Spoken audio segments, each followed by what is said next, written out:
What if a handful of people knew how to stop a disaster, but nobody in a position of power would listen to them?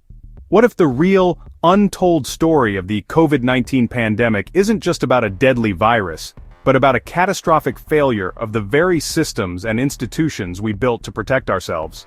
And what if the only people who truly understood the threat were a small group of outsiders, renegades, and bureaucratic misfits who had been warning us for years, and who were forced to fight their own government to try and save lives? In his real-life thriller, The Premonition: A Pandemic Story, the master storyteller Michael Lewis does what he does best. He finds the incredible, overlooked characters at the center of a massive, systemic failure. This book is not a story about the pandemic you saw on the news. It's the gripping, infuriating, and ultimately inspiring behind-the-scenes story of the few brilliant, stubborn, and courageous individuals who saw it all coming. They were the Cassandras, the prophets, the ones with the premonition. This is the story of their desperate, heroic fight against a complacent and broken system that refused to act until it was far, far too late. It is a profound philosophical inquiry into the nature of courage, the paralysis of bureaucracy, and what it truly takes to lead in a crisis. The Cassandra, Dr. Charity Dean. To understand this story, you first have to meet its central hero, Dr. Charity Dean. Charity Dean is not a Washington insider or a famous TV doctor. When our story begins, she is the public health officer for Santa Barbara County, California. She is a local official, a boots-on-the-ground doctor responsible for everything from restaurant inspections to tuberculosis outbreaks. But she is also, as Lewis brilliantly describes her, a human pattern recognition machine. She has a unique and powerful ability to see the connections between seemingly random events, to see the faint outlines of a coming disaster where others see only noise. In January of 2020, while the rest of the world was going about its business, Charity Dean was becoming increasingly alarmed. She was reading the initial reports coming out of Wuhan, China, and her gut told her that the official story wasn't adding up. The numbers didn't make sense. The virus seemed to be spreading far faster and more silently than anyone was admitting. She became obsessed, staying up all night, reading scientific papers and building her own predictive models. And her models were telling her a terrifying story. This was not a distant problem. It was already here, and it was about to explode. Her story becomes a harrowing, real-life drama about what it's like to be a modern-day Cassandra.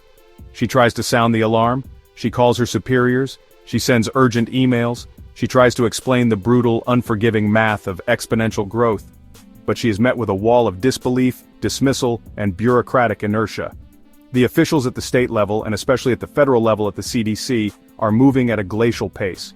They are trapped in an old way of thinking, demanding perfect data and absolute certainty before they are willing to act. Charity Dean's great gift, and her great burden, is her ability to make decisions with incomplete information.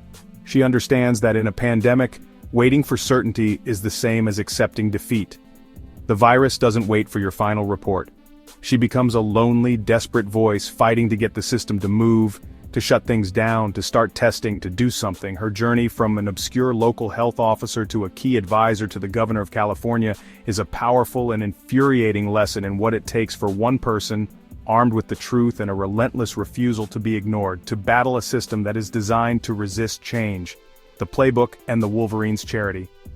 Dean thought she was alone, but she wasn't. For years, a secret, informal group of doctors and experts had been meeting, communicating through back channels, and preparing for the exact disaster that was now unfolding. They called themselves the Wolverines, and they had literally written the American government's pandemic playbook. The story of this group is the second key narrative in The Premonition. It centers on another unlikely hero, a quiet, brilliant doctor named Carter Mecker. Mecker was a critical care physician at the Department of Veterans Affairs in Chicago. He wasn't an infectious disease expert, but he was a master of systems and data. In the mid-2000s, during the George W. Bush administration, he was part of a small group tasked with figuring out how the United States should respond to a major pandemic like a new strain of bird flu. What Mecker and his team discovered was shocking. They realized that in a serious pandemic, the medical system, vaccines, antiviral drugs, hospitals, would be completely overwhelmed and would come too late. The only effective tools in the early days would be the old, non-pharmaceutical interventions, social distancing, school closures, banning large gatherings. They built the first data-driven models to prove that these simple, ancient strategies could save hundreds of thousands of lives if implemented quickly and decisively. They wrote this all up in a formal government document, a pandemic preparedness plan. They created the Playbook. After the Bush administration, their work was largely forgotten. The plan sat on a shelf, but the group of doctors who had worked on it, the Wolverines, stayed in touch. They were the keepers of the flame, a kind of shadow public health system. They were driven by a shared, nagging premonition that a day would come when their forgotten playbook would be desperately needed. When COVID-19 began to spread, the Wolverines activated their network. Carter Mecker from his office in Chicago began sending out a blizzard of emails filled with data, charts, and urgent warnings to anyone who would listen. He understood the simple, brutal math of exponential growth better than anyone. He knew that every day of delay would cost thousands of lives. He and the Wolverines became a critical, unofficial source of clear, actionable information, bypassing the paralyzed federal bureaucracy and sending their analysis directly to governors and health officials across the country. The tragic irony of their story is that the knowledge of how to act already existed. The plan was already there, but it had been created and then ignored by the very system it was designed to save, the innovator, Dr. Joe DeRisi. The third major thread in Lewis's story is about a different kind of systemic failure, the failure of technology and innovation, and the hero of this story is a brilliant, hyper-caffeinated bioengineer and MacArthur Genius Grant winner named Joe DeRisi. DeRisi runs a place called the Chan Zuckerberg BioHub in San Francisco, a futuristic research institute designed to be the opposite of a slow government bureaucracy. It's built for speed, collaboration, and rapid innovation. DeRisi is a scientific polymath, a guy who had previously invented a chip that could detect any virus in a single drop of blood. As the pandemic began, the single biggest failure in the American response was testing. The CDC, the nation's premier public health institution, insisted on controlling the entire process. They designed their own, flawed test kits, refused to allow outside labs to develop their own, and created a bureaucratic bottleneck that left the richest country in the world flying blind for the crucial first months of the outbreak. We had no idea where the virus was or how fast it was spreading because we simply couldn't test for it. Joe DeRisi and his team at the BioHub saw this failure and were horrified. They knew they could create a better, faster testing system. So, in a stunning feat of scientific improvisation, they did. Working around the clock, they converted their futuristic research lab into a high-throughput COVID testing facility. They hacked lab robots, invented new chemical processes, and built a system from scratch that could process thousands of tests a day, all while the federal government was still struggling to produce a few hundred. DeRisi's story is a powerful parable about the difference between a nimble, innovative problem-solving culture and a rigid, risk-averse bureaucratic one. The CDC was so focused on maintaining its authority and following its own arcane rules that it completely failed at its primary mission, to protect the public. DeRisi, the outsider, was so focused on solving the problem that he was willing to break the rules, to innovate on the fly, and to get the job done. He represents the incredible power of scientific ingenuity that was available to the country, but that was tragically sidelined by the official system. The systemic failure. Why didn't they listen? Through the interwoven stories of these three remarkable characters, the Cassandra, the planner, and the innovator, Michael Lewis builds his central, devastating argument. The catastrophic American response to the pandemic was not just a failure of a single leader or a political party, it was a profound systemic failure, a collapse of the very institutions that were supposed to be our first line of defense. So why did the system fail so badly? Lewis points to several deep philosophical problems. The first is the culture of the CDC itself. Over the years, it had evolved from a nimble, action-oriented agency focused on fighting outbreaks in the field into a slow, academic institution. It had become a place where the highest value was placed on publishing perfect, peer-reviewed papers, not on taking quick, decisive, and sometimes messy action. Their institutional DNA was wired for caution and certainty, two things that are fatal in the early days of a pandemic. The second problem is the extreme centralization of power. The American public health system is a top-down pyramid with the CDC at the top. The assumption is that the experts in Atlanta have the best information and should direct the response for the entire country. But the pandemic proved that this model is broken.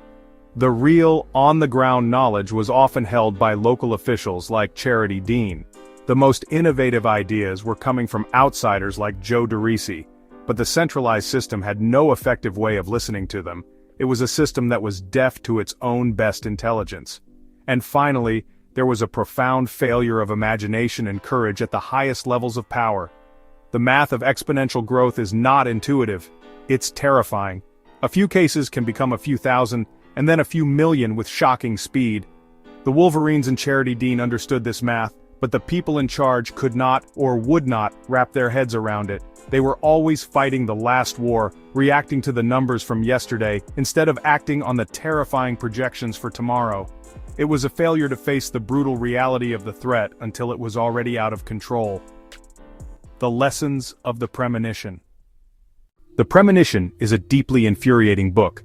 It is a story of countless opportunities missed, of warnings ignored, of incompetence at the highest levels.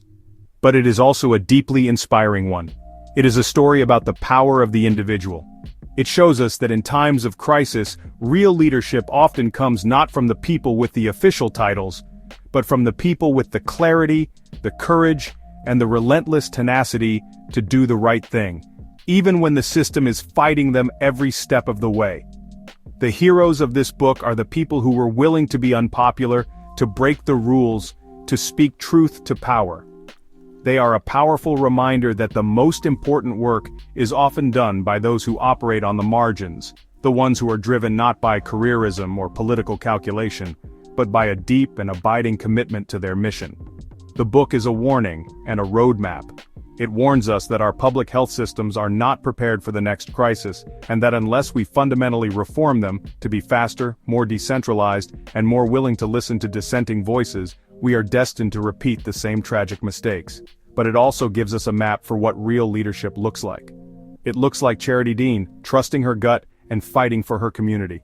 It looks like Carter Mecker, quietly and relentlessly sharing the truth with anyone who will listen. And it looks like Joe DeRisi, using his brilliance to solve an impossible problem in record time.